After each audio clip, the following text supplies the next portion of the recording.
Alright, here I am in beautiful Fort Chambly, Quebec, in Canada, 20 miles outside of Montreal. This is the falls at the Richelieu River.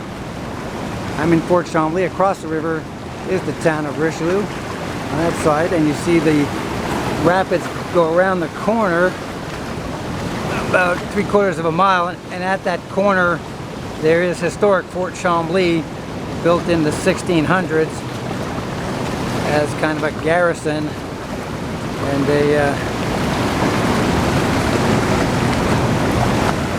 kind of a protection point for the troops and people when the country was first being settled by the Europeans. Beautiful fall day, September 21st, 2023. Great weather. At 58 degrees at 10:30 in the morning. I will continue the tour along through the little town. They got a beautiful old church, and again they got the historic fort, so stay tuned, that's what's coming up.